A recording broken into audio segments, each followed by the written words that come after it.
Most everybody out there is horrible at closing. And I say this with love, but you're horrible at closing because you're not committed to the win. You're not committed to your win. You're not committed to whichever client you're working with. You have to be 100% sold out on winning. And there's so many mistakes that people are making when they're trying to close a deal or sell something. I hear this all the time that, I'm not a salesperson. The truth is, we're all selling every single day. You should become great at it because you sell yourself on your kids, your girlfriend, your job, your friends. You're always selling yourself. What you should be doing is closing. And the number one way to be the best closer there is 3 things I'm going to go over with you right now. Sell the problem, not the thing. Don't sell whatever you're selling, whether it's windows, whether it's real estate, whether it's your coaching program. It's not about what I can do for you. It's what do you need? What is your problem? Let's take real estate, for instance. Right now, real estate is unaffordable for a lot of people. And everybody is thinking that they're just going to wait until things get better. Well, guess what? It's not. And now I can tell you that, or I could show it to you. I could show it to you with facts. Facts don't lie. The inventory is still under a 3-month supply. A seller's market is 6 months or less. So basically, the less inventory, the higher the prices. Now, rates are supposed to be going down. When rates go down, prices go up. So regardless of what happens, real estate is going to go up. We're not getting our inventory supply isn't going up every month. It's going down. Now, in the nation, it might be a little different. In Central Valley, that's how it is.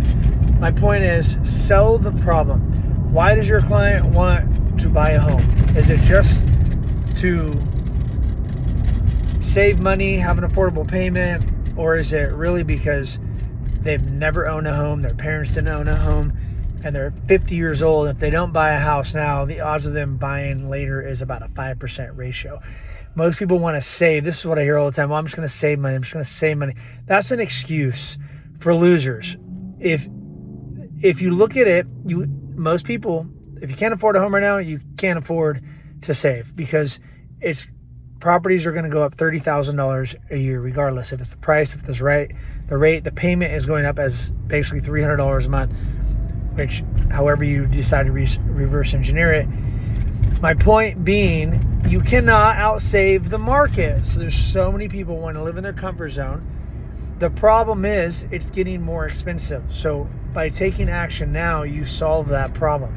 You're locking in free money. Your home is going to get equity. Equity is the difference of the value and from what you owe on the loan. Homes don't really appreciate. The dollar loses value, so therefore you don't want money in your bank, in your house, under the bed. It's not a good idea. So you solve the problem. Build trust before you ask for money. The number one reason real estate agents do not succeed, 97% of them, because they quit too soon. They quit. They just quit. You got to give out free. You got to be such a giver. You've got to learn it. You've got to knock on doors, make phone calls, go to open houses. You've got to get rejected 1,000 times before you sell a house. Most people can't take that. That's the only reason not everybody is winning in real estate. They give up too soon. They don't build enough trust before asking for money. That's it. Third thing, I'm going to give you the third thing. And make sure if you say this far, you guys smash the like button. But the third thing is make the decision simple, easy. Make it an easy decision. So, for example, I have a client that's looking at a $2.2 million home. They want the home. They've told me tons of times. But they didn't let their wife know right away. So they kind of shocked her with it. He was sold out on it. She wasn't, and it kind of hit her, which I understand. But he loves the home, wants the home. It's a custom home. It was custom built out of steel, then redone. This house is fabulous. The only downside, they listed it as a 3 bedroom, 3.5 bath. Not even a 4-bedroom for 2.2. It was originally listed at 3.8. This home has value of a 3.8. there's a fourth bedroom in there, but it says a game room with a room in the back. So you can call either one of those 4 or 5 bedrooms. Real simple. There's a 4-car garage, convert 2 of those into 2 bedrooms. It's a real easy solution to resolve. However, that's this person's only way out of this is that issue, which I understand is a big purchase. But I looked up all the homes in the last 2 years in that same zip code, and there was maybe about 10 homes sold, 5 expired. Called on all of them, see if anyone willing to sell. None of them were. So what are the odds of another property like this one coming up if the only change you have to do is add a couple doors or convert a garage? Look, I know people that are building custom homes 5 years later are rebuilding them because they want to switch the kitchen and the family room. They want to switch sides of it. No matter if you build a home, there's always going to be something you want to change. So the fact that there's over $500,000 of equity in this property because of how the agent listed it, it's a huge deal versus a garage conversion or hanging a couple doors.